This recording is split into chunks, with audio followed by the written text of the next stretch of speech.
So I was doing a little digging on YouTube, and it got me to this question that I found a lot of people wanted to know. Do Japanese women like black men?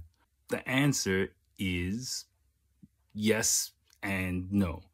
But before you get upset and think this is a meaningless video, there is a lot of nuance to that question, and that's what I'm hoping to answer in this video. So the thing about Japanese women, especially the ones who might be interested in dating black men, is that we're not 100% sure if they do like black men unless we get some nuance to their personality.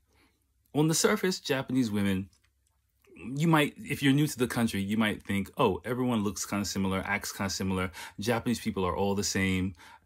I'm not saying that in like a racist way. I just mean, you know, on the surface, people basically look and act pretty similar. But it really depends on you first. Before we talk about Japanese women, we have to talk about you and what you want.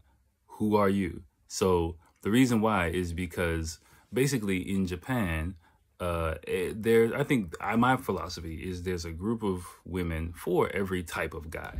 But if you don't know what type of guy you are in a Japanese woman's eyes, you're not really going to be pursuing the type of women that will be receptive to you.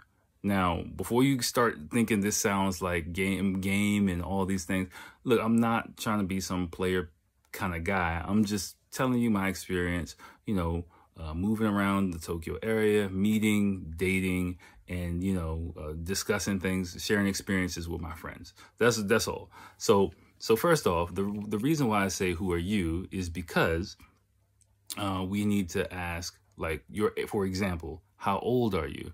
How long have you been in Japan? How long are you going to be in Japan? Can you speak Japanese? What race are you? What country are you from? What are your hobbies? These might seem like very superficial questions, but they're actually really, really important to helping you find the type of places you want to go to meet the type of people you want to meet. So let's take your age first. So let's say you're, for example, in your 20s is going to be very different, or your early to mid 20s is going to be very different from your late 20s versus your 30s and 40s. Now, you might say, duh, but think about it like this. Generally speaking, of course, Japanese women in their late 20s, let's say 27 and up, regardless of who they are, what they've been doing, whether they've been partying, having fun, whatever, about 27, 28, your average Japanese woman is going to start trying to think about marriage and think about settling down and having kids. Generally speaking, around 30 is the time that the panic button starts going off in the average Japanese woman's mind.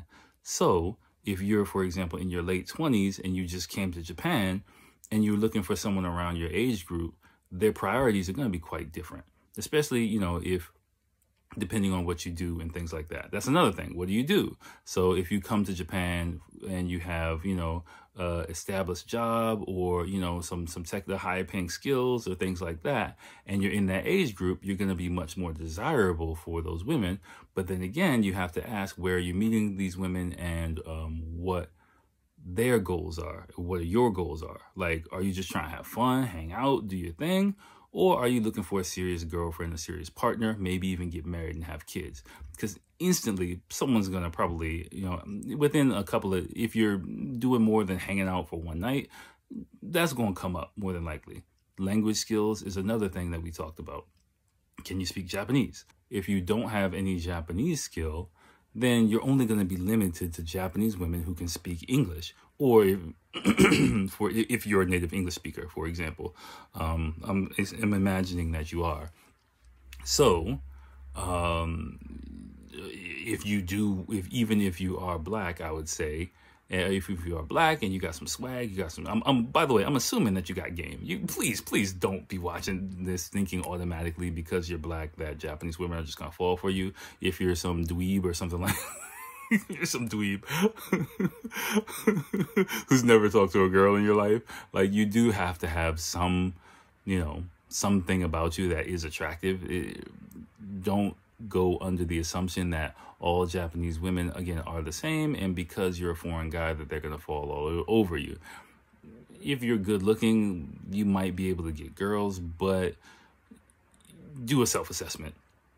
So again, that's age, that's income, that's Japanese ability.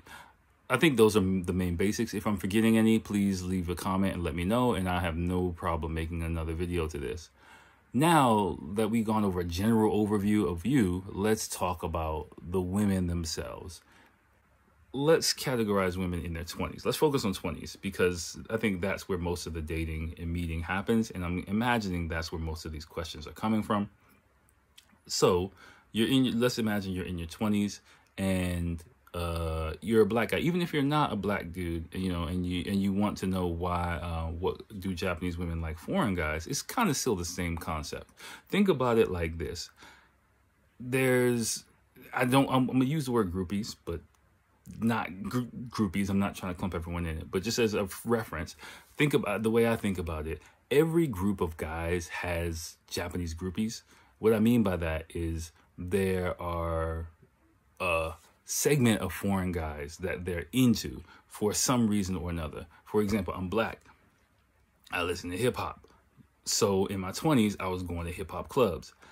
There were nights where I would walk into a club and immediately I knew I could spot, like, I was getting like hawk-eyed by like 3, 4, 5 girls as soon as I walked into the door. On the other hand, there will be other places I go to, like, for example, not Shibuya, maybe not Roppongi. It might be like a Ginza or Aoyama, you know, where it's another maybe more upscale type place or more conservative type environment, where I walk through the door, the women are like, you know, but they go make a beeline for like the white dude who looks like Tom Cruise, for example. So understanding that and making sure that you use that to dictate the places that you go is really, really important. Now, I mean, going back to hip hop places, you know, I've had girls come up to me, like make a beeline for me, and just, you know, drunk girls, and not always like hip hop looking girls too. It might be like some conservative girls, and you're like, I like hip hop. That's like the #1 line I used to hear. I like hip hop. Or back in the day, I like Biggie. Or I'm like, good for you. You know. but that goes back to your personality. If what you're looking for, if you're looking for just like a casual hookup or something like that, I'd say go for it. Me, I really wasn't that type of dude. So, and again, I was in an on and off relationship, so that was never really appealing to me. And in my experience, like, those interactions were always kind of like a little bit too shallow and a little bit like a waste of my time. So I never, you know, I just kind of like dip out of there as quickly as possible. Like, I remember one time I went to this nightclub in Shibuya with my friends. It was like 2 co-workers. They were like 3 co-workers, I believe. We had dinner or something. And I think one dude who I'm really, really cool with, he's an Australian guy, I think a Canadian guy, and American dude. All 3 of them are white. I'm black, right? So my friend, the Australian dude, he said his friend was DJing at this club in Shibuya. So I'm like, cool. So after dinner, we slide over there. And we didn't know, but it was like b-boy night, right? So it was just like playing, like we get just drinking, chilling, and they're just playing break beats, and dudes are just in a circle, just break dancing for like 3 hours. Like, you know, they had the Kangos on, they had the Adidas sweatsuits on, like that was the thing that they were doing. And, you know, I'm like, okay, it's a break beats, fine, I'll sit there. But then later in the night, I remember the DJ started playing some 90s hip hop, you know, some Mobb Deep, some Biggie, some Outkast, like, you know, some stuff like that. So I'm vibing, you know, in there. And then the girls start swarming up, you know, not like swarming. They weren't swarming, but like I was getting approached by like several girls in the night who just wanted to like come over and like, you know, get the vibes and whatever. On the other hand, my white friends who I came with, they were like trying hard on the dance floor, you know, trying to bust out all the moves, whatever, and they were just getting no love at all. And I had been in Japan for a while at this point, so I knew what the situation was. So I'm like, I'm not going anywhere near that dance floor, because I know the B-boys are like eyeballing me, waiting to like battle, you know, 8 Mile battle, dance battle me, like, you know, Electric Boogaloo 2. And also, like, there was a group of girls waiting to, like, you know, swarm. So it was just like, and I was the only black person in the group of foreign people I was with, and we were the only foreign people in the place. And it was a place that doesn't really cater to foreign people that much. So I knew what the situation was going to be. So I just was like, look, I'm chilling. You know, it's some music I'm feeling too. I got a drink. I'm chilling.